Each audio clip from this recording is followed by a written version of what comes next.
Welcome to KGXT, Gen X Talks podcast, live from Central California. Making plans with the boys. I'm gonna hit the town. Yeah, I'm gonna make some noise. I push past the pain and my wounded pride. I'm gonna live it up.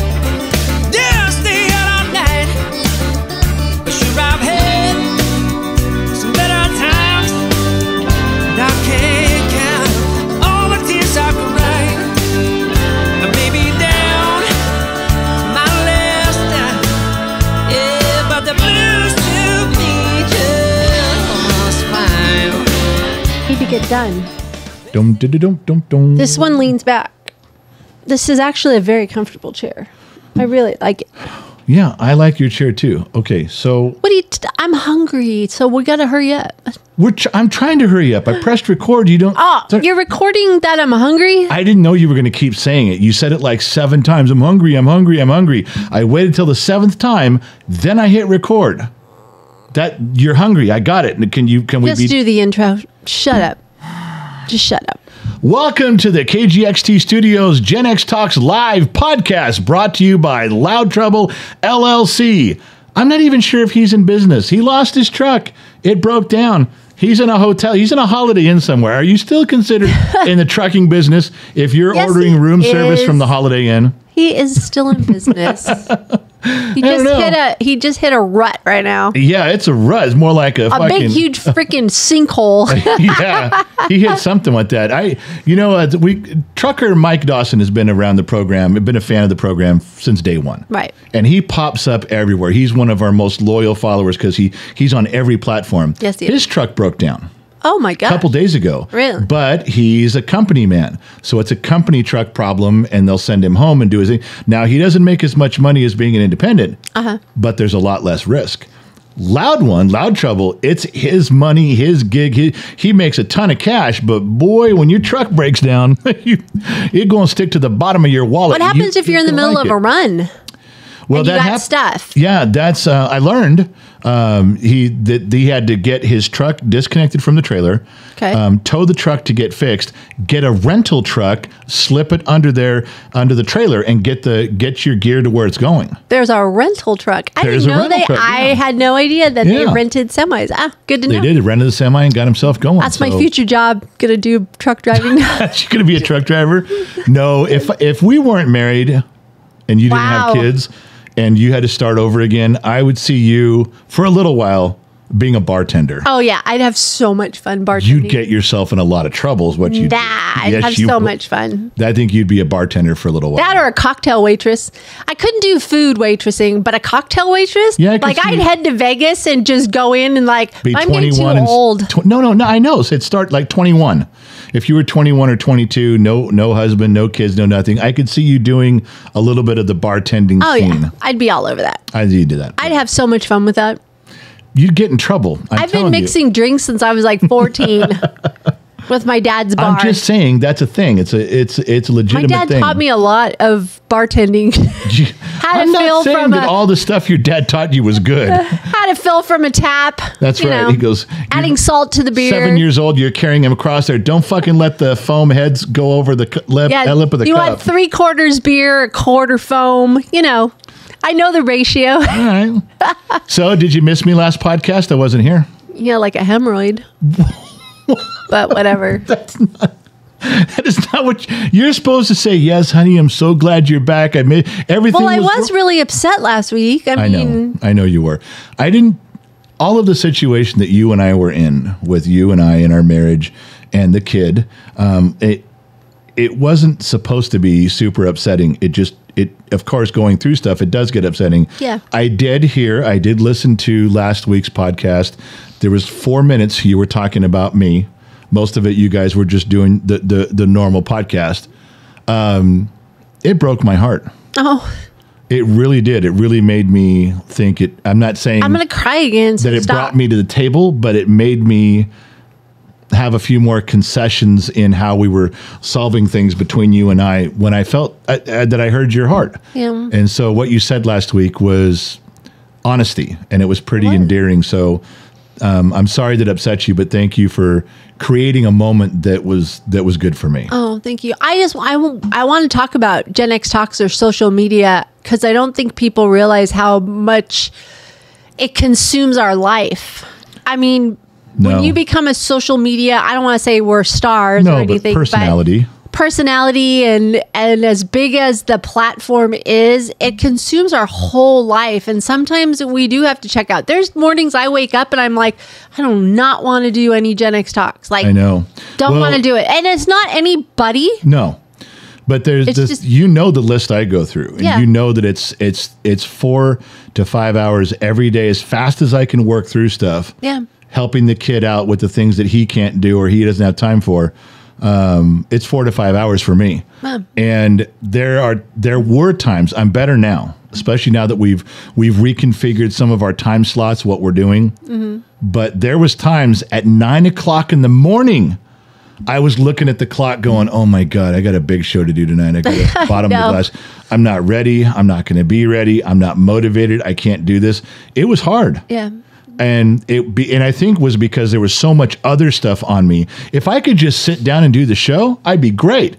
I'd be like Robin Williams, man. Put me in front of the mic, turn the camera on, let's go. Right, right. Well, the problem is that there is so much other work that goes into the brand of Gen X Talks to get there. That by the time you're done, you've worked 8 hours that day, and someone says, "Okay, go change your shirt and get out there." You got to be happy and live. That was tough. I don't have as big a list as you guys, but I have the other things like to keep the house moving, and so I have to kind of prioritize, you know, my day. I don't always work on Gen X Talks, and I don't think this is any different than there's probably people listening right now that have businesses of some sort, and they're part of businesses. There's, you know, you have a business, a side hustle, plus your job, plus a family. It can be overwhelming. Sometimes Gen X Talks just consumes us sometimes. We're always talking about it. We're always discussing what we're going to do next. Speaking of Gen X Talks, I have a quick question. Why I was going through the emails this morning and I did all my emails, got my stuff done. But in one of your email boxes, there was something about the Reggie bar. The Reggie bar? I remember the Reggie Jackson bar when I was a kid, even though I was a Dodger fan. And it was a big thing. I didn't care for the Reggie bar too much. It was kind of a clump. It was a clump. It was a clump of chocolate. A cluster, I guess, is what they would call it. No, it was a clump of chocolate with peanut butter inside. And it was like this thick. It was big. Yeah, it was pretty. And I had a few of them. It was okay. It wasn't my favorite. It was for Mr. October, Reggie Jackson. For Reggie Jackson. And what I read was that in 1978, they gave it out to the Yankee fans, like when they did it. And then they discontinued it. Well, they haven't had it for 40 years. Yeah. Well, the email is because a candy company in Canada, reached out to Gen X Talks or me. They got my address or my email and asked if we were interested in having samples or I hope you said yes. I did. I did because it's a Gen X thing. Oh, yeah. I'm hoping a lot of Gen Xers. So they wanted us to try them because they're redoing it and then see if we would talk about it. Be a little. I'm not a fan of the Yankees, as you might have guessed. I know. But I'm a fan of Reggie Jackson. Yes, we saw the documentary. The documentary was on Netflix? I think so. It's really a good documentary on Reggie. Really good documentary. So I enjoyed it very much. I will be, when are they sending them to? I'd like to try one again. What do you mean? They're coming to the candy bar. Are they coming? They're coming. They're on their way. Oh, all right. We got in touch with each other over the summer, but they didn't want to send them because they were going to melt, in transit. Well, I'm eager to see I remember the candy bar and I remember what they taste like. I don't know. I wonder how many people out there listening in radio and TV land, I wonder how many people actually can say, if you're out there listening right now, could you honestly raise your hand right now and say you have had a Reggie bar?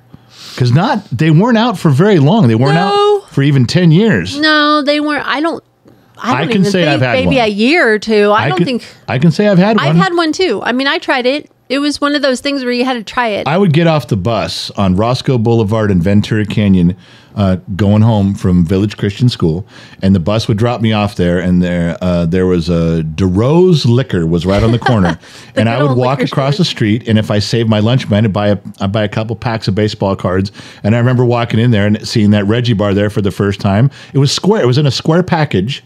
And I thought, yeah, Reggie bar, I'll try one. I remember vividly trying it. I didn't care for it too much because it was a little bit too strong of chocolate and peanut butter for my liking. But I remember having one, so I know for sure I've had one. You know, it's funny you brought up the liquor store.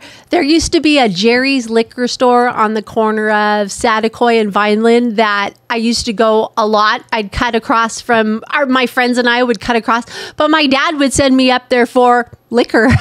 Oh, yeah. I mean, there was a time where you go and Jerry was the owner, and I would say, hey, I'm here for my dad. And he goes, here it is. Vodka and beer. I'd be walking home with alcohol and nobody said a word, but I remember that. And then there was right across the street was a Quick Market, and all of us would run up there for ice cream, or that's where I got my Reggie bar was there. And I just think those I remember doing that, getting sent to the store a couple times from my grandmother down at the Sunval Market. Oh, yeah. We used to go there. And you could go down there, and it was a little bit bigger store, so I had to find the wasn't a supermarket, it was a market. It was just a market, but it was bigger than a little corner store. Right. So there wasn't just one person working there. Right. There was no Jerry. No. And I could go in there and say my grandmother sent me, and he knew who my parents were, and he'd give me a couple bags of things, and I could walk back over. No money. I know. They just wrote it down, and then my grandmother or grandfather would go settle up with them at the end of the week, and that's how they did it. That's how my parents did it, too. You think we could do that in this day and age? You think in this day and age we could have that sort of a system where you can send your kids for food and alcohol and cigarettes with no money, and someone would let you just settle up? No. I think it exists somewhere. I think there's small towns out there. Maybe, but it would be like in the Midwest or something. Yeah, but not here. No. But I just remember those times and how much fun that was to just. I'm not walking through South Central LA going, yo, my man, give my 12-year-old some beer and I'll pay you later. That's so funny. I'm yawning again. You're yawning again. Are these podcasts becoming boring to you? Because that's what you're doing now the whole time. I don't know. For Christ's sake. I don't know. It must be the air in this room or something. Oh, sure. Blame. Yeah. The air in the studio just makes me so tired. The studio's got a lot of problems, but the air isn't one of them. So what happened this morning? Okay, first of all, I had a bad night. You did. I ended up sleeping in the recliner chair downstairs. Yeah, for about 3 hours you were down there. I was on the heating pad and it felt good. And it wasn't my joint pain. It was my back and whatever hips. it was, you were gone for 3 hours from the bed, and you don't leave unless you're like hurting for something. So then I woke up and I was feeling tired. So I went upstairs to bed. Yeah. Here we go again. There you go again. I went upstairs to bed. And then I realized you ordered Uber Eats for breakfast. And what the hell happened? Something happened because you told me to look out for the food. And then, go ahead. Tell me your story. There was a lot, wasn't there? I told the kid to go get it. So. Okay. Well, I've had my problem with Uber Eats. We've talked about this almost every freaking week. So I just ordered something because I knew you weren't feeling well. That was the whole premise, because you've been fixing breakfast for the kid and I as we started our work day. So I left you alone because I knew you weren't feeling good. So I just ordered from like Jack in the Box some sausage croissant sandwiches, like 2 each, and a bottle of water. That was it. So I figured, all right, I got dressed in the room and I was ready to go downstairs. And I figured as soon as the Uber Eats is on its way, I'll go downstairs, get the food, come out to the studio. Kid was already in here doing his college work. And it says, your Uber driver's on the way to pick up your food. A couple minutes later, oops, we're searching for a new driver. And I went, okay, that's a weird message. Oops. Yes. It literally said, oops, we're looking for a new driver. That's weird. All right. So then I watched the driver on the map go there, and it says, we're trying to find another driver for you. That doesn't make sense. So that's a third driver. Then this third person's coming from way far away.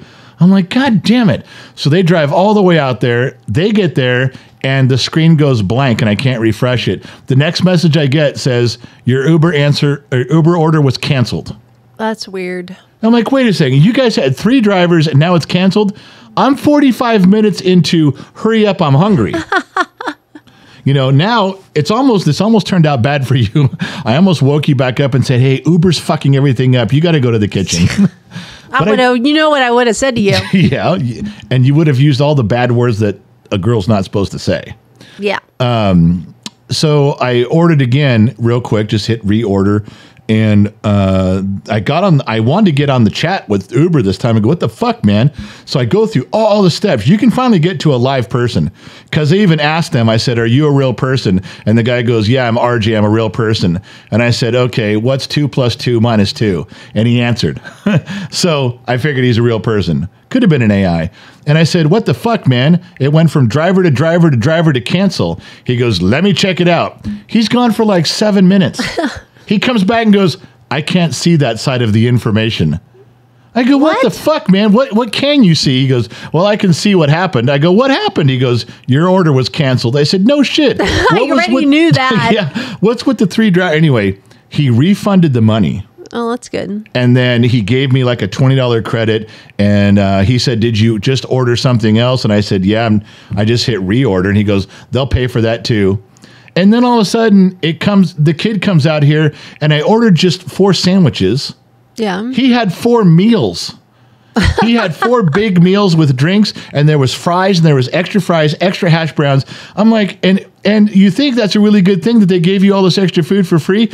They crammed it all into one fucking bag. Oh, I didn't notice. I didn't see the food. The kid who packed it would have literally had to squish it to the bottom of the bag to get all of it to fit in one bag. And then here it is at our doorstep. The sandwiches are all squished together. I mean, oh my God. It was a mess. And then the kid says, did you order Angel's Donuts? And I said, I had it on my save screen because I was going to order that for you. Yeah. Some donuts. And I had it on my save screen. The guy at Uber ordered it anyway for us.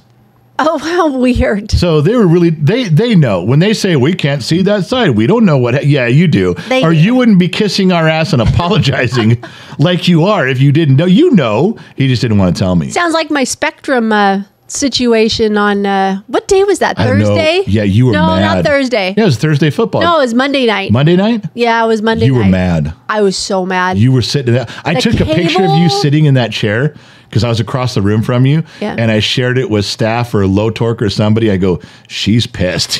They could tell by your body language just sitting in the chair you were mad. I don't understand our cable TV system anymore. It's ridiculous. So I don't know how it is out there in the country or anything, but ours is Spectrum. We use Spectrum. They don't even have basic channels. You have to pay extra for basic channels. For me to get ESPN, I got to get like a sports package, or they ended up giving me like I get to choose 15 channels. You got so mad and you were fucking something up, and I wanted to laugh because you were making a mistake. But I didn't dare laugh at that moment, or you'd have ripped my balls off from across the room. It was ridiculous. You paid for the extra stuff with Spectrum, the cable company. Yes. And you were trying to log in to the ESPN to see the game. Monday night. Yeah, so you're paid for Spectrum, you included ESPN, you're trying to get the shit squared away, and for 20 minutes, the game is now going. I know. And you're mad because you're missing the game. Yeah. And what you did was, you signed up and paid for and did all your stuff with Spectrum, ESPN included, and then for some reason you went over to the ESPN app. And you were trying to log in there. And I was pissed. And you were so mad. I couldn't get in it. Finally, you're like, motherfucker, goddamn piece of shit. Oh, wait, I'm supposed to be inside Spectrum. I know. It was ridiculous. I held back the laughter, but if I even giggled, you'd have kicked my ass. I was mad. You were really angry. So now I think I got it all set up for every day of football. I really like football, everyone. I'm sorry. No shit. Which is apparent by your frustration, anger, and you were mad. I don't know what to tell you, but now it's like you just have to juggle everything now. It shouldn't be that hard to watch sports. No, it was a mess. But I don't like the cable companies, the internet company. I don't like the whole thing. I wish it would. I remember back when we were kids, there was like 7 channels. I'm fine with that. Just give me the news when I want to see the news. Let me see a sports channel when I want to see a sports channel. And that's it. We're old. We're really old. We're getting old. Our daughter, I told you, moved up north a couple hours away from us. And she had the fiber optics get put in. I'm so pissed. And then she shows me, because we were FaceTiming, it's an AT&T mug. I said, I'm sorry, everybody, but I don't like AT&T. You hate AT&T, yeah. I dropped our landline from AT&T, but she showed it. I said, well, good luck with that one. That's all I told her. My wife, true story, my wife this is how much my wife hates AT&T. My wife sat on hold for over an hour with AT&T customer service just to complain about AT&T's customer service. That's how dedicated she was to shoving one up and breaking it off in them. I've never seen anything like that's dedication to your hatred. That and DirecTV. Never again. I'm never doing DirecTV. Well, when AT&T bought DirecTV, she quit DirecTV. I did. She quit. I'm like, why'd you do that? She goes, well, I go, you don't hate DirecTV. She goes, I do now. They're owned by AT&T. I said, well, could you wait till they fuck up before you cut off football? She goes, nope. Their customer as soon as they got bought, we're done. That you seriously and I haven't been back. Hate AT&T. Have you noticed? I've never been back. I've never gotten. You found a way around it. You'll pay more money someplace else before you go to those assholes. Because again. Their customer service. I just have this thing with customer service. I don't know. What to tell you. You got a big thing about AT&T for sure. That's it. Oh my gosh. So when I walked in this morning, what the hell were you doing during setup? Like I was setting up. You were. You were waving around and moving your hands around. Were you exercising? No. Do I look like I do a lot of extra? Yeah. I was in the studio doing calisthenics. I was hoping. I was some toe touches and stretching. And I was hoping. I was getting limbered up there. What the hell were you doing? Okay, you got to not judge me if I tell you. Oh, I'm going to judge you upside down and backwards. I was chasing a fly. You were what? Okay, listen, we have a fly problem in the studio. And I don't mean there's 30 of them. We have a fly problem out in our backyard. There was one fly, and I couldn't get him to land on something. I couldn't swat him. I couldn't catch him, nothing. And I'm telling you, they come in the studio one at a time.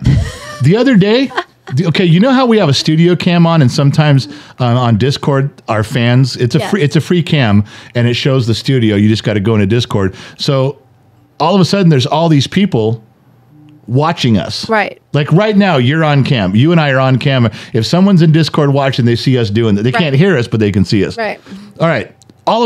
So the kid and I, we start chasing this fly. And the reason we were chasing it, hold on, this is a true story. There was a fly that was so fat, and he was flying like this fast. Bzzz. He's fat. He couldn't fly any faster. And he'd land on something. And he'd fly to the next thing. And I'm swatting and I'm knocking shit. I couldn't catch him. So he wasn't that fat then. So the kid comes over. He goes, what are you doing? And I said, watch this. There's this fly. It's super fat. He can't fly fast. He's slow. So I swat at him and he starts flying away really slow. And the kid goes, holy shit, Dad, you're not kidding. That's the slowest, fattest fly I've ever seen. We are chasing this thing around the studio like two monkeys and a slippery banana. And people on camera are now commenting, going, what are you guys doing? Because they can't tell we're climbing over the tables and throwing shit at this fucking fly. It's ridiculous. We finally got it. We finally got it. But this was the beginning of another one. You walked in, I was swatting at this thing going, man, I am not chasing you all over the studio. That's when you walked in. Okay. But I'll tell you one more that really got to me. That's good exercise for you, though. I was in the I was doing a live stream. So everyone's watching. Yeah. And what was this? This was a couple weeks ago. I didn't tell you this. So this is another fly story because I just thought of it. Okay. So this fly, as I'm doing I'm actually doing the podcast. You know, I'm doing the live stream. Yeah. And a fly keeps bugging me, and as it goes near me, I have to swat it away, but I have to cleverly look like I'm telling a story and I'm being animated and I'm moving my hands around. I got to make it look good. I'm on camera.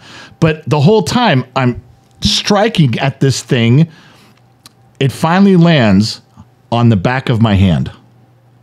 So I move the back of my hand to my other hand, and I'm going to flick it, and I'm getting my two hands, the flicking hand and the land, and closer and closer, and finally, boom, I flick the fly. That's cool. It hits the computer and lands on the desk. Was it stunned? Now I'm looking at it going, okay, I got him. Now I'm going on with my podcast, the live stream, I'm talking, I'm drinking, and every now and then I'm looking at this fly because he's sitting there. He's just laying there on his side. I fucking nailed him. And I thought, okay, when it comes to the end, I'll move things out of the way and sweep him off on the floor, throw him out, do some, vacuum him up. He's there for 30 minutes. And good night, everybody. The live stream ends. Good night. We'll see you later and catch you on the flip side. I turn everything off. I go to look down again. He flips over onto his feet and takes off. He laid there. He's listening. He's listening. He's going, he ain't messing with me because he's got a show to do. I can just stay here. He had to shake his head. He stayed there the whole time. He read 30 minutes. Gave him a concussion. And he flipped over on, and he was gone in 1 second. Oh my goodness. That's like the mosquito yesterday. You know those little stupid black mosquitoes? I was in my office and I think I was just messing around. Anyways, it landed on my arm and without thinking, I just smacked it really fast and I killed it. I don't think that thing knew what hit it. I heard a story one time, and I want to help you out. Ladies and gentlemen, for your dancing and listening pleasure, I will recite a story. You made me remember mosquitoes that my grandfather told me. We were out camping one time. Oh, we have story time. Okay, story time with Grandpa. My grandpa sat me down. We were at a fire. We were in Picacho. I think it was Picacho, Arizona, on the river, and we're sitting around a fire, and he says, I was being bothered by mosquitoes. He goes, now listen. He goes, I know you get worried about mosquitoes and they piss you off and stuff. And I was probably 10 or 11 years old. He says, there's two kinds of mosquitoes. There's a male and female. Now, the female one is the one that'll bite you. The male one won't bite, just lands on you, doesn't bite. I said, okay. He goes, the male ones make noise. So while it's irritating, you can hear the bzzz of the mosquito. That's the male mosquito, and he doesn't bite. Irritating, you can hear him, but, you can swat at him, but he doesn't bite you. Okay. He goes, but the female mosquito, the one that doesn't make noise, is the one that bites you. So when you go to sleep tonight in your tent, and you hear the male mosquito, don't worry. It's when you don't hear anything you have to worry. That's all the time. That's what I told him. I said, but Grandpa, how do I know if it's quiet because there's female mosquitoes or quiet because there's no mosquitoes? That's right. He goes, you always need to be worried about the female. Oh my God. That's a lesson. He told me because the female doesn't make any noise. And when you don't hear anything, be worried. I can't tell you how true that is for marriage, too. I knew you were going there with that. When you don't hear anything, you got to. That's like my grandpa told me. He goes, are you worried about getting on an airplane and having a bomb blow up? And I said, yeah, well, there's a lot of bombings going on. I was 12 years old. He goes, okay, what are the chances you're going to get on an airplane and someone's going to have a bomb that blows up? I go, I don't know, 1 in 500,000. He goes, what are the chances there's going to be 2 bombs on the plane? I go, well, that's 1,000,000,000 to 1. Never happened. He goes, good. So every time you get on a plane, take a bomb. What? There's no way there's going to be 2. So if you bring one, what are the chances that there's another guy on the plane going to have a bomb with you? Oh my God, Grandpa logic. So Grandpa told me if I want to make sure there's no bombs on the plane, bring one, because there's no way there's going to be 2. That's not even a possibility. No one would ever bring 2 separate people would never bring 2 bombs on a plane. All right. So bring a bomb. No. And worry about no noise mosquitoes. Those are the 2 life lessons I learned. Oh my God. Come on, that's good grandpa stuff. I can't wait to tell my grandkids that shit. I'm moving on. I am moving on. So every once in a while I get on the YouTube community because I am part of the Bottom of the Glass Nation. You are? So you know? Yeah. Did you ever finish your female artist thing? the poll. Yeah, the poll that you were doing. We've done those. We did. They've been so popular. We get hundreds and hundreds and hundreds of thousands of votes. Every once in a while, I vote. Yeah. Well, there's all the rounds we do. We did best band, best male lead singer. Seen those, yeah. They've been great, and the responses and the information. Some people I knew the guys in the band. My grandfather was best friends. Cool. There's so much personal stuff that we learned from that. Until this one. Uh-oh. We did, the kid did a poll on the YouTube community section on Gen X Talks YouTube, and it was greatest female, not singer, but artist. Like you could, if you're a guitarist, if you're a writer, if you're a singer. Were they part of a band? If you're the solo? front girl in a band. It kind of was inclusive, like your favorite female influence. There was a lot of entries. There was probably 80 or 90 entries. So where are you right now? That we're done. This is the final 4. They're up right now with what, and I don't know that I totally agree, but the final 4 that came down to today was Aretha Franklin, Stevie Nicks, Whitney Houston, and Pat Benatar. Now, I'm not saying those wouldn't be considered, but remember, everybody goes, oh, they're not the best vocalist. What about Patsy Cline? What about Ella Fitzgerald? Yeah, I know, but not just voice. Yeah, it's overall. It was how are they on stage? How were their videos if there was video? Did they play an instrument? Were they part of a band? And so did they contribute to the music industry and the culture? Can I say who I'd choose? Yeah. I would go with all that you encompassed, I'd go with Aretha Franklin. She's losing. No. Aretha Franklin. When you told me it encompasses all that, because she kind of started the whole thing of females. Wasn't she like the godmother of soul or something? Wasn't that what her nickname was? Did I get that? A mother of soul? Or I forgot. But she's the queen of soul, maybe. Queen of soul, yeah. Anyway, yeah, huge influence, but she's losing.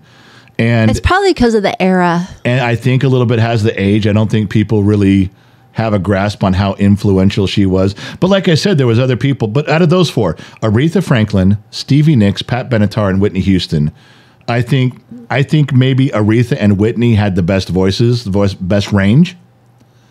Yeah, but I really think that Stevie Nicks had a band career with Fleetwood Mac and a solo career.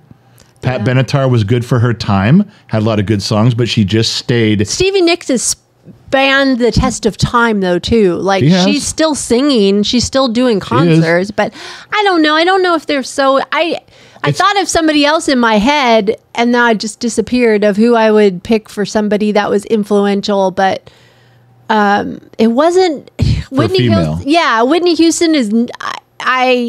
I think for her time, she was amazing. Her voice was incredible. Yeah, but then she just... Well, she died. Yeah, that's what I'm saying. She overdosed. So, but then would you not include Mama Cass? She died. She was extremely... She didn't even make it to the semifinals. She was in there. Wow. And she was... I don't know if it's just a popularity contest now. Maybe it is. You know, people like, oh, I recognize Stevie Nicks. Maybe she'll win. I think a lot of female artists are for their time. And I know I'm going to bring up a name and everybody's going to go, oh, but that's just because of what's happening now. But Madonna, at her height, was not only like right now, no. But back then, she influenced fashion. Yeah. Changed to fashion. Oh, yeah. Singing. She sang of... There was girls in high school. There was girls in high school that dressed like Madonna, or dressed like Pat Benatar. I mean, they dressed like him. Yeah, they were influential on that part. I'm not totally disagreeing with the four choices that Gen X Talks fans have come up with. I'm not disagreeing with that. Those are four very influential people. And if I had to pick on those, I'd probably go Stevie Nicks. If the other three, if Aretha Franklin wasn't, I'd go with Stevie Nicks, because I think it's because of her longevity. Mostly. Well, that's where we ended up. The other ones. But one thing. But that might be interesting because so many people think remember when we thought she was a white witch, or she is? I don't know for sure. But remember when everybody talked about that? That might be the deciding factor now with our generation. Well, the other ones, like best lead singer of all time, best male frontman, ended up being Freddie Mercury. Well, I would never disagree with that. No. You can argue other things, but I would never disagree with that. The best guitarist, like Eddie Van Halen, got second. Jimmy Page was in there. Jimi Hendrix. I wouldn't disagree with. You end up with a top three. These polls always end up with top three. Maybe you don't agree with the order. We did boxers. Yeah, I remember that. We did boxers and the top three boxers of all time. I wouldn't disagree with how these guys vote. Like I said, we get 10,000 votes per round. Wow. 10 to 20,000. And there's 25, 30 rounds sometimes. So, overall, you're getting 1 million votes. It's amazing how many people participate. I don't disagree. I think these four, there could be more, there could be less. But out of those, I'd pick Stevie Nicks, just so you know. All right. So, hey, go ahead. I was going to ask you, did you ever finish I got sick the other night. Did you finish watching Equalizer 3 with Denzel Washington? Oh my God, I've been waiting for that movie. I love the Equalizer series. No, I did not finish it. Did you like what you saw? I'm going to say no, or you would have already finished it. I'm like, nobody's in love with the movie and then doesn't finish watching it. So I'm going to say you don't. I know I did not like it. I want to go back and see if it was directed by somebody else or something. I don't know. There was just something about it. The beginning was very interesting. It kind of drew me in. I was like, okay, I like this. This is cool. And then it just kind of like bottomed out. Well, and then I was just like, I've watched it twice. You watched it twice? I've watched it twice. It is the worst of the three. I like 1 and 2 much better. Yeah. But this one does have maybe 4 moments that were perfectly reminiscent of the other movies. I was in with that. I'm good with that. The problem for me was it seemed to skip around. It's almost like they took out parts of the movie that needed to segue to it was not that it was hard to follow. It just felt like something was missing several times. Well, it also seemed like the plot was the same in all movie. I mean, it wasn't anything But I'm okay with that. What do you care about plot? Mission Impossible's the same, and you love those movies. And they're identical in the plot. You're going to throw out there that you're really concerned about the plot? Well, I don't think so. Well, I just told you I'm not a fan of, I'm sorry, Dakota Fanning. I'm not. To who? Dakota. Did you say Flamming? Fanning. I can't remember her name. Fanning. She was great when she was a kid, but I can't see her and Denzel together. Here comes your speech. She should have stayed a child actor. I'm not saying that. There's sometimes you go off on people when you look at them. You've done that our whole lives, our whole marriage. Every now and then you come up and go, that kid should have just quit after they were a kid actor.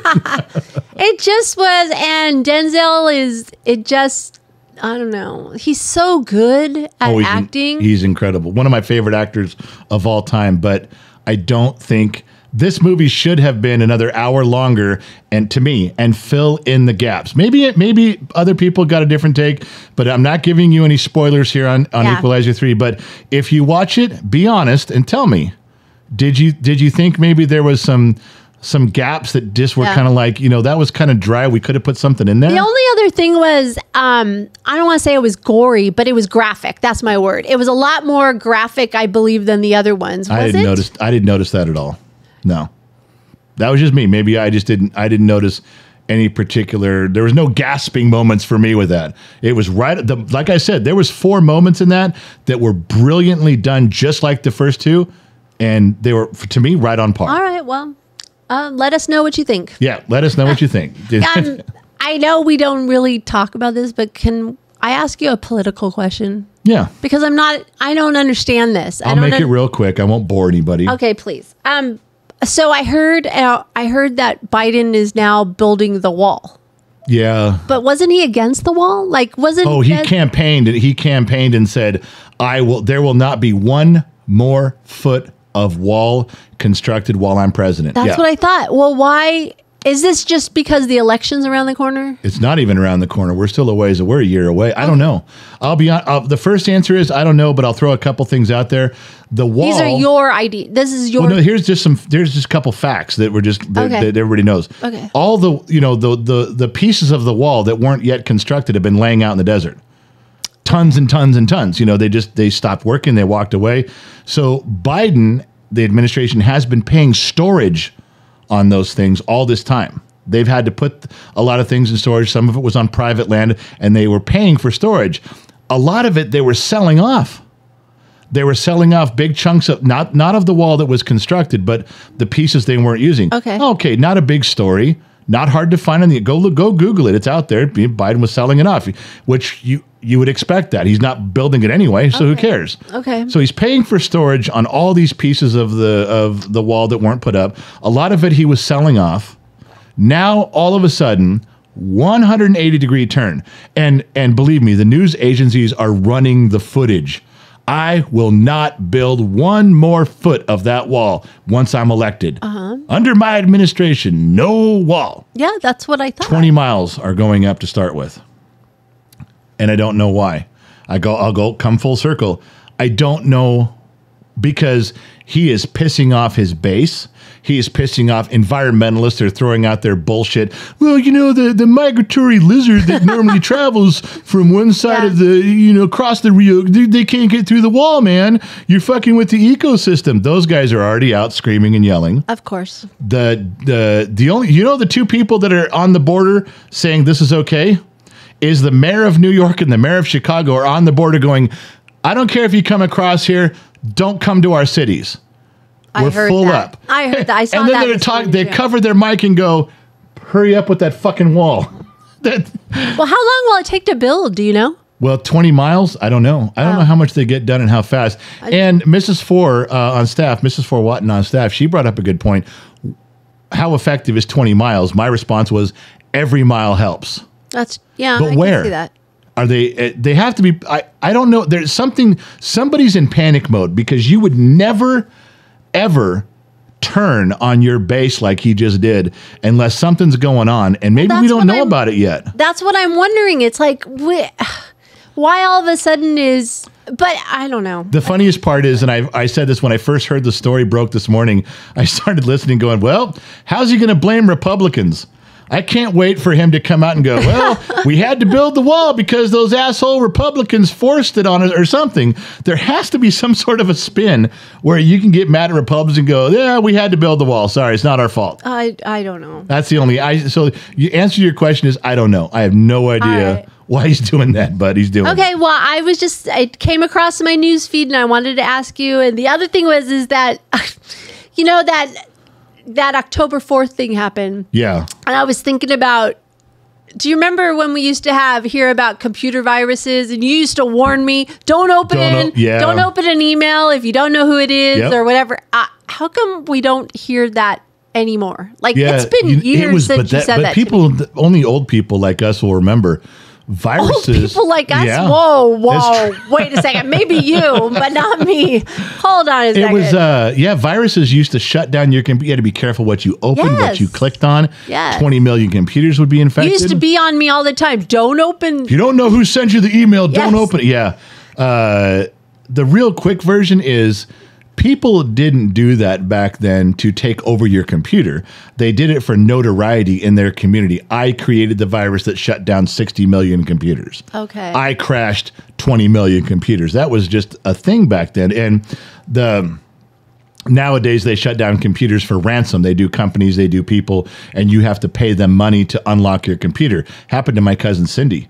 She had to pay $5,000 to get her computer unlocked from a hacker. Wow. True story. So, but the thing back then was notoriety. It was you had status in the world and that community. But it was mostly Internet Explorer. Yeah. Do you remember Internet Explorer's gone now? Nobody has Internet Explorer. Without getting too technical, Internet Explorer had a code, how it operated as it was a search engine, that it always had its fingers in all of your operating system. Didn't need to, but it did. Okay. So hackers would get in there and viruses would sit for 30 days and then they got in through Internet Explorer. Once that was gone, that was a big chunk of liabilities gone. Huh. The other one is that it got transferred through sharing of floppy disks and hard drives, and we don't do that much anymore. That's gone. Okay. So those two things were big. And the last part is that almost everything we all do now is on the internet.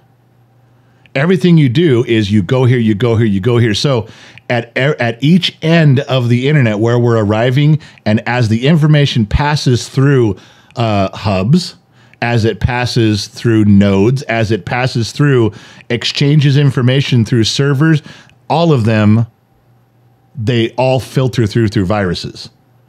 There's a ton of them that get stopped. You actually have to hack your way into a computer itself. When's the last time you heard of a virus hitting the whole world or hitting the whole country? Don't. It just doesn't happen because of Internet Explorer's gone. We don't share disks like we used to, and there's no money in it. It was just for notoriety. And now, because everything we do is online, every service provider out there, they have their own software monitoring and updating all the time. It's almost impossible. It's like a filter. There's filters everywhere, so it's very difficult. But now the hacking is just, we hacked, like they're getting like customer. Yeah, they just go to we hacked a specific place like Sears. Yeah, and we demanded money. That's where that. But that's why it's gone. It's just kind of it filtered out as things went away. It became almost impossible to do it on a mass scale. That's so weird. But that was a big scary thing. But I was just thinking about it yesterday because of I fell for one. You fell for a virus? One of the biggest viruses. Yeah. That Trojan horse virus? Well, remember that one? Yeah, but this one was called, it was an email, and the title of the email said, I love you. It was the I love you virus. And never open the email that says, I fucking opened that shit. I want to know who loved me. You want to know who loved you? I did. I didn't care. It's like, you love me. Well, maybe this Who is this chick? Yeah, I clicked on it. How do you know it's not another person? I don't know, but if I can crash my computer, and all because it said I love you, and they knew I'd open it. I did. I fell for the I love you. If you Google the I love you virus, I don't think it was the biggest one, but it was fucking huge. Okay. And I fell for it, hook, line, and sinker. So, do you know what you kind of know what the Mandela effect is, right? Yes. You kind of get the idea. Yeah. And I have those personally. I know the Mandela effect means a mass number of people have a memory of something that didn't really happen. And there's so many examples out there, but that has nothing to do with like deja vu.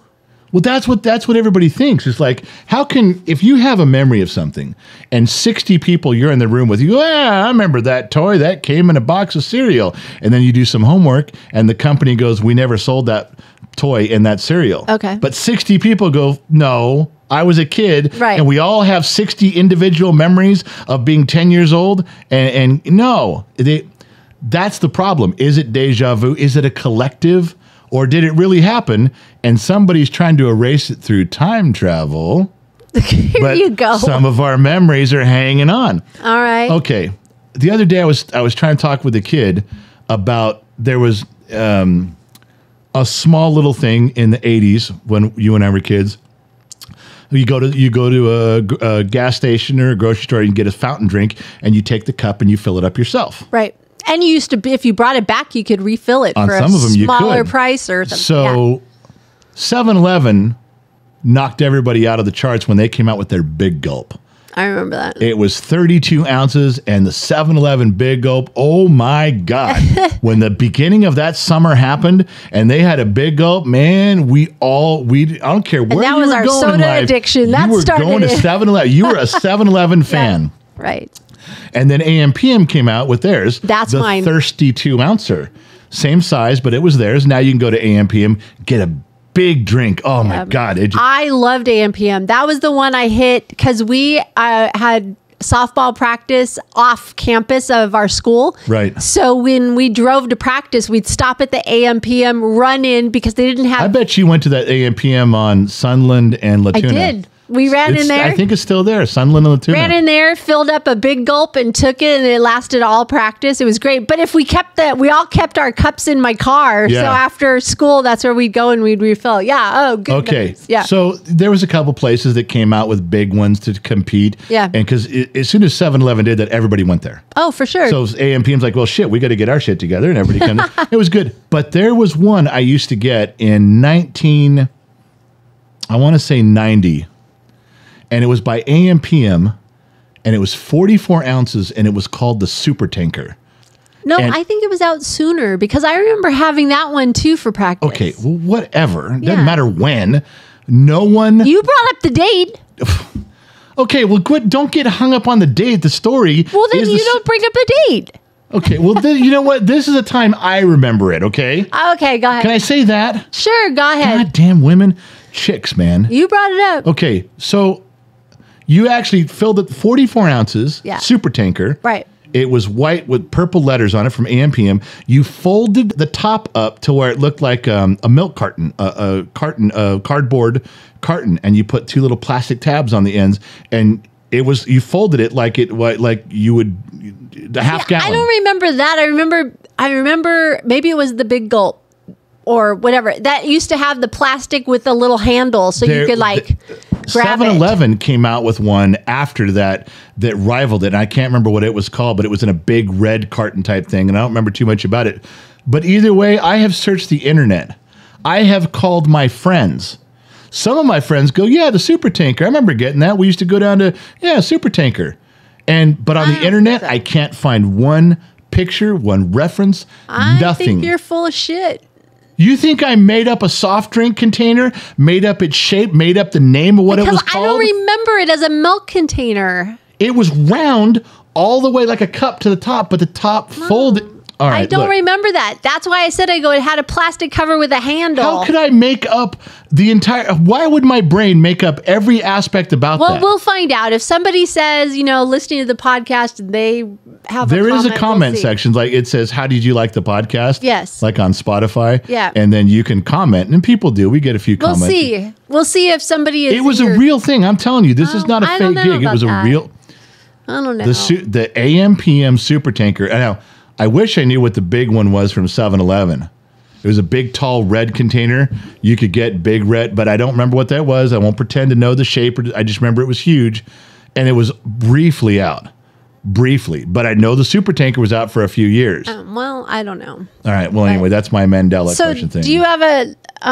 We always now this has become like tradition. You're going to do the car thing. I then. am because it's now everybody waits for a car story. You have how many years of experience? I don't know, 35 or something. Plus that, I think. Yeah. You've got to have some car stories. The most of the time, the funniest car stories come from dealerships, and I don't know why. It's always the funniest stuff. But this was I was working in Las Vegas at Jim Marsh Mazda, Okay. and Is it still there? I don't know. Oh. You know what? That guy was such an asshole, Jim Marsh. If he's still alive, Jim Marsh, fuck you. He would deliver our paychecks. Is this the car story? Yeah, on a podium. Oh, He Lord. would stand on a podium, and we would all have to gather around, and he would call our names and lower the envelopes to each one of us. God. How could you work for a man like that? I hated it. And it's like, when somebody made a comment one time, he's like, oh, you're the king passing out and we should be grateful. I go, fuck you. This represents all the work I did for your dealership. Fuck off. I earned this. Anyway, he painted his buildings 2 shades of green when I was there. All the buildings on the property were 2 shades of green. Then I found out he went down and found out what 2 shades of green, the actual color code of money, of dollar bills, man. and the light and dark coding of money, the dark green and light green of a dollar bill, of $100 bill, and he ordered that paint and painted his buildings that color. Wow. Yeah. So anyway. That's ridiculous. In the car dealership, if you're a new car dealership, you do what's called PDIs, pre-delivery inspections. Okay. Truck comes in, takes a bunch of cars off the truck. Brand new cars, and a mechanic has to look them over.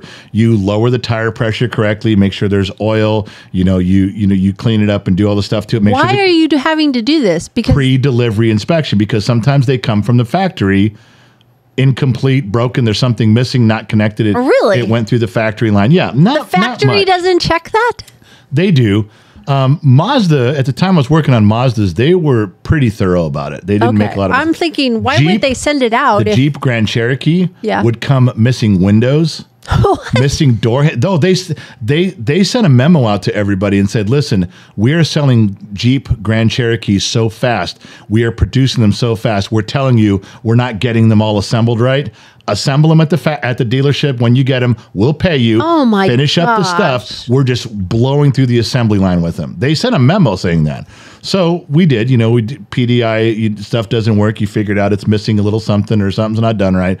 But this one kid, Mazda Miatas, little tiny Miata. Remember those? Love those. And so he would do all the Mazdas, this one kid. And we had about 10 stalls as mechanics. There was about 50 stalls, but we had 10 on one side, 10 on the other. And he was about 6 or 7 stalls away from me. And this kid, all day long, he would just bring in Mazdas, do a PDI, pre-delivery inspection, go through the stuff, bring in the next one, bring in the next one, bring in the next one. Well, there's all sorts of shenanigans that go on in automotive. I don't care if it's a new dealer, a used dealer. There is shit and trickery and debauchery like you wouldn't believe in automotive. Okay. And there was a tool that I had that you hook up to it. You are the king of debauchery. Okay. Look, what I can't play to. Okay. Here's the truth. There was a little tool that we had, and you hook it up to a battery, positive and negative, and there was a cord that came out, and you press a button, and a spark would come out of the cord. You have to do that for cars that had distributors. If you couldn't get them in the shop, you could hook it up to the distributor, press the button, and it would fire a spark so the engine would run. If your coil was bad, or you're just back when they had distributors.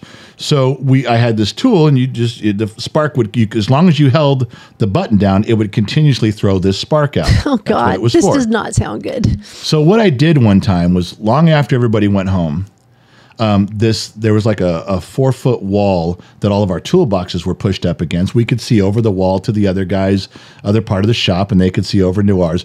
But mainly along this wall, there was pipes. There was air pipe and a water pipe and electrical. And I pulled everything away from the wall, from my station where my toolbox was, all the way down to his, and I hid behind the pipe a real tiny wire. At his end, I took the wire out and I pointed it towards his toolbox. Oh, Jesus. On my end, I put everything back on the wall, and he's got to be 5 or 6 stalls away. So I put all the trash cans, all the cabinets, all the toolboxes, everything back all along the wall. And on my end, I hooked my end of the wire up to that tool that generates a spark. So one day he goes and gets the Mazda Miata. It's like maybe the kid had been there a week. He barely got there. Oh, man. He walks up and grabs his toolbox, and I hit the button. And it throws a spark from that wire to his toolbox out to his fingers. Ah! He fucking screams. And then he touches the toolbox. He's scared to be touching it. And he goes on about his day. And I only did it when he pulled in a Mazda Miata. Okay. He starts walking around the shop after a week going, man, I'm getting shocked and like this. Now, all the other mechanics are in on it. And they said, oh, did you pull in a Mazda Miata? He goes, yeah, why? He goes, yeah, where they build those in Japan, heavy static electricity area. And you got to really be careful with Mazda Miatas. Every time, if I wasn't there, one of my friends would hover over the button, and after he pulls in the Mazda Miata and he walks over to touch his toolbox, he's got his eyes closed, he's wincing, he's got it, he's like, God damn it. And as he reaches for it, somebody pushes the button and shot the shit out of that guy. You guys are mean. We did that to that guy without fail for almost a year. Only on the Mazda Miata, the guy got shocked every fucking time. There was one time I did it on a Saturday. He got so mad, he rips his toolbox away from the wall. He knows somebody's fucking with him. So I grab the wire on my end and I pull it. I pull it down about 10 feet. He rips all the toolboxes away, throws the cabinets. He's looking behind the pipes. He's got his flashlight, but no wire. Because I pulled it. I gathered it up. As soon as he went home, we moved everything and put the wire back. We did that for almost a year. And I swear to God, when that guy finally moved on and went to work someplace else, he's taken his toolbox out. Some other kid's rolling his toolbox in, and he says to the guy, watch out for them Miatas, man. They throw a heavy spark when you sit in them. And the kid's like, what are you talking about? Not the other ones, but those Miatas, man, they'll fucking bite you. You got to watch that shit. God. We never told him to this day. I hope he's listening. I hope he's now like, 40 years old and going, God damn it, I knew it. But we fucked with that kid, shocking that kid for the better part of a year, probably 10 months. That is so mean. It was so funny because he used to get so mad he couldn't understand it. He tried grounding himself with cables and stuff, trying to make it, but we only pressed the button when his hand got close to the box. What if he wore a glove to go into his toolbox? Would that have I don't think he ever did. Well, would that have stopped it? I don't think so. It might have, but I don't know. I don't remember ever having to. But we shocked that kid. We did that for every chance he got. For he got to where he didn't want to work on Miatas. He goes. He told the service manager, "Can you have somebody else do the Miatas?" I wouldn't do that either. So I was thinking the other day about the kid, and he's turning 18, and he wants to get out of the house and go explore and stuff like that. But I was thinking, how do I tell him how do you convince him that he really, really wants a degree? He really wants to teach. How do I convince him that he wants a degree? No, hold on. I'm going to the story. He really wants to get his degree, but how do I talk to him, or we talk to him about staying home? I think you can't. If I could go back in time, I would have stayed home and finished my degree and lived at home. But think about going, you You wanted out of that house so bad. Yeah, someone would have sat you down and said, listen, I know you want your degree, but you should stay home and get your degree. Is there any word someone could have told you to make you want to stay home with your mom and dad? You wanted out. Not to cast aspersions on your life, but you took off with some guy and got married with him. That wasn't even a good choice of a guy. That's how bad you wanted out of your house. And you think there's going to be some words that someone could have told you? No, but I'm talking about the kid because, I mean, I don't know. I just would like to talk to him and go, listen, you're living at home. The utilities are paid. You have a bed. You've got food. You can finish it. But if he moves out, I think if you, okay, let me go about this a different angle, and maybe some people would agree, maybe they wouldn't. If you found a way to talk to him about this, yeah, and you kept him home for that degree, even if he did okay, even if he enjoyed it, I think he would always resent you going, you know what? I probably missed out on some stuff by not moving out. Because he's not going to know. It's the unknown. Well, instead of maybe moving out, maybe going away to college would be the way to go. Maybe. I don't know. I think moving out with buddies and going to college and living like in a dorm are two totally different things. Well, he's planning on moving out in the summer and living with some guys and still going to college, living with some buddies. I will tell you from what I'm gathering, I think the thing that might even suit your needs as a mother and trying to guide him, let him go. I think if he goes for a year, then you can have the talk and go, okay, not as glamorous as you thought. Come back home. Let's get your degree. I think if you let him go for a while and then have the conversation after he's had some of it under his belt, he may go, yeah, not as romantic as I thought it was going to be. And like your brother moved out and then came back. Your mother's told me those stories before going, what a miserable mess moving in with buddies who don't pay for their own food, exactly. Don't pay their bills. It was very difficult. Yeah. So it's an experience. I think for that, let him go and then have the talk. For me personally, I should have went away to college. Yeah. I think I would have matured. I would have got that freedom that I wanted, and I would have gone to school. I would have done everything, but whatever. I think I had an offer to go to an automotive trade school at an early age, and I was so arrogant and stupid, I kept thinking, I'll figure it out on my own, which I did, but not as well as a formal education and training would have given me. I would have been much further along had it not been so selfish about what I was doing. But I didn't know, and I just thought, you got to remember, you knew me at that age. Yes. If I had a full tank of gas and $20 in my pocket, I was ready for whatever the weekend brought. I didn't care. You didn't care. I was not thinking about the future at all. And that's why we didn't marry when we were younger. But to be fair, you came around. You came around to this. God. You looked and you said, okay, I got to have some of that. Yeah. Okay. Let's stay with that. Well, that's what you did. Let's stick with that. Okay. Oh, my God. Are we done? Because I'm hungry. I'm still hungry, even though, How many minutes have we been on? Don't look at the clock. 56 minutes. 1 hour, 2 minutes. You're off. You're not by much. You've been off by, okay, you're normally off by like 30 seconds. Oh. This is like you're off by 6 minutes. That's a lot. Okay, whatever. You can't hold your breath that long. See, that's how you judge it. It's a faraway deal. What? Is there anything we were supposed to talk about we didn't? I have no idea. I didn't even look at the notes. I didn't either. We were just talking. All right. So I think we've settled some things here. There was, in fact, a 44-ounce super tanker. You did miss me last podcast. You realized you can't do this without me. You love me and miss me. I think we had some important things out of the way. Viruses were all because of Internet Explorer. We covered some stuff here, man. Okay, so you're buying me lunch? Good to know. Awesome. Name one reason why I would buy you lunch today. Because you love me. I do love you. Doesn't mean Look at this. Look how cute I am. You really are cute, and I do adore you. And you'll buy me lunch. But I bought you a ton of groceries, and they're in the kitchen. You bought me shit. What are you talking about? Zingers. Okay, those I bought. The last thing I bought crackers. Was just some snacks. because you have a food bill and you have a food budget, and some of those things you normally wouldn't buy with your food budget. And there's donuts.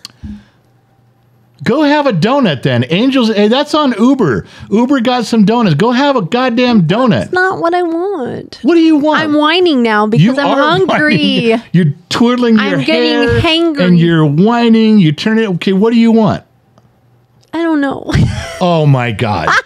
Oh my, you see, what am I supposed to do with that information? We'll talk about it after we get off the podcast. You're just going to do the same thing. You're going to make me follow you around the house going, what can I get you? What can I get you? And you're going to be like, I don't know. What sounds good? And then I'm going to run around listing 30 things and all of them are, no, not that, not that, not that, not that. I have like overripe bananas. I was going to make banana cake. With cream cheese frosting. How on earth can you be bitching for having to go into the kitchen? And I'm talking about just pulling out something and nuking it, and you're upset, but that you have to go do that. But yet you'll prepare banana cake? What is wrong with you? You women are so fucking weird, man. Oh, I don't know. There's a lot wrong with you. I love you. Oh, I love you too, but you're fucking bananas. That's what bananas are. You're bananas. You fucking out of here. All right, everyone. It was great spending time with you again. We'll see you next week. All right, so this is what I'm going to do. I'm going to turn off the camera and the microphones all at once. I'm not fading out, so you have to stay on camera while I say goodbye. So don't start scratching the boob or anything. Picking my nose. Yeah, don't do any of that stuff. Just sit there and be pretty.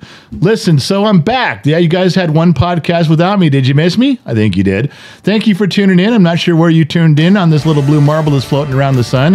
However, Kate, that's distracting. Stop doing that. Thank you guys for tuning in. AM, FM, Sirius XM, or perhaps on the Armed Service Radio Network. We'll keep trying as hard as we can to bring you some quality entertainment as soon as we find some quality people to go behind the microphones. But until we do, you're stuck with us. Remember, wherever you go, there you are. And one thing, I'll catch you guys on the flip side.